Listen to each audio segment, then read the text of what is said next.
Northern Ireland, that's got its first time Sinn Féin are the biggest party in that region.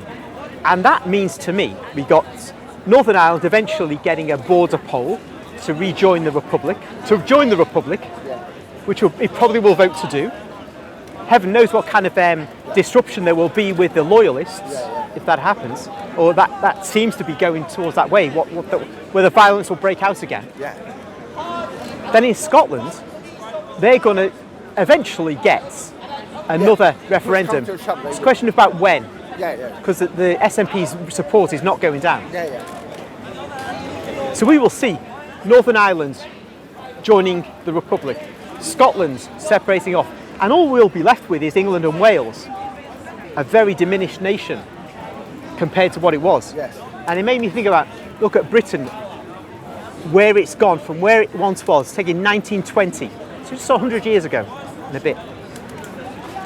The United Kingdom was the entirety of Ireland, as well as England, Wales and Scotland. And it had the greatest empire the world has ever seen. Quarter of the world's land mass, approximately a quarter of the world's population. The greatest empire the world's ever seen. The next nearest empire was the Mongols. And they were way behind in terms of extent compared to Britain, the British Empire in 1920.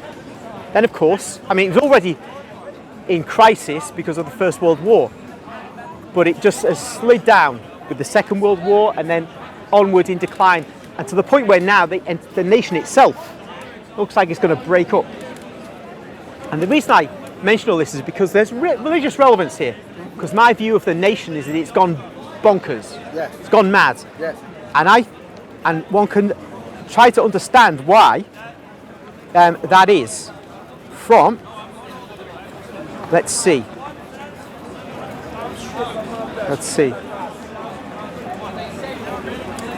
Psalm 16. Let's find the right one.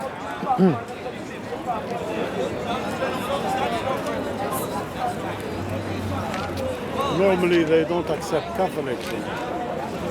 You're lucky one. Where am I?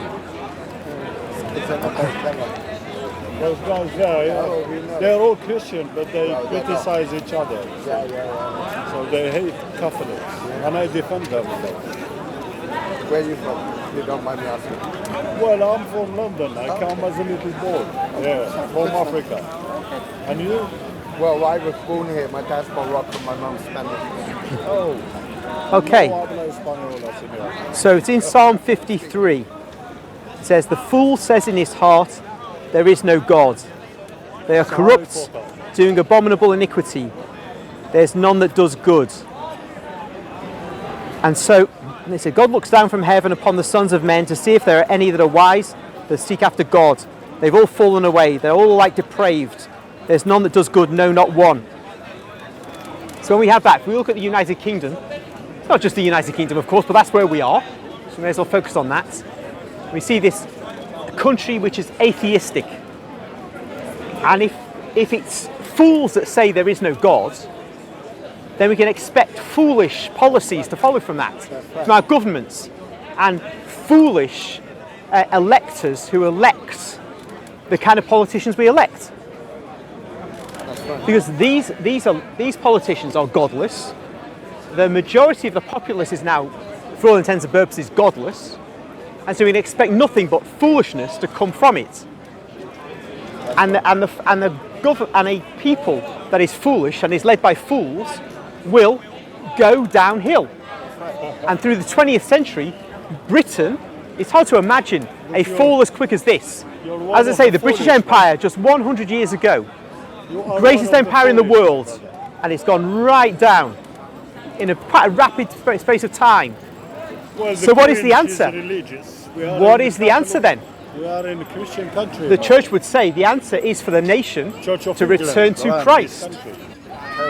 If it does return to Christ, then it may recover itself. But if it doesn't return to Christ, then it's very unlikely, and we will see this continual decline. The breakup of Britain, even if we look at as it was in 1920, which included the entire island of Ireland, that need not have gone away if it hadn't been for cruel treatment by the English of the Irish. If Christian principles had been followed, then Ireland may have chosen to stay in this great federation of this four-nation United Kingdom. So what's your agenda, my Cruel English treatment brother, please? So caused it not to. So we You have to be understand. patient. Really? Therefore, when we look now, the Scots want to go away. Well, whose fault is that? It can only be the fault of the English, because the English have made the Scots extremely unhappy over the years. The Scots have become so exasperated that they want independence. Again, failure to follow Christian principles by the strongest nation within the United Kingdom has led Scotland to want to go separately away. So what we need to do is to return to Christian principles in politics and in our personal lives. Now, this isn't just about the nation, which as I was saying, the local elections which I was talking to you about indicated is on a very bad path, but it's really about individuals. He's gone. We individuals People are not interested in what we individuals are I'm here to acting advise you. like fools. Good. Because if we Good. live You're a Catholic. like Because atheists, you're a Catholic.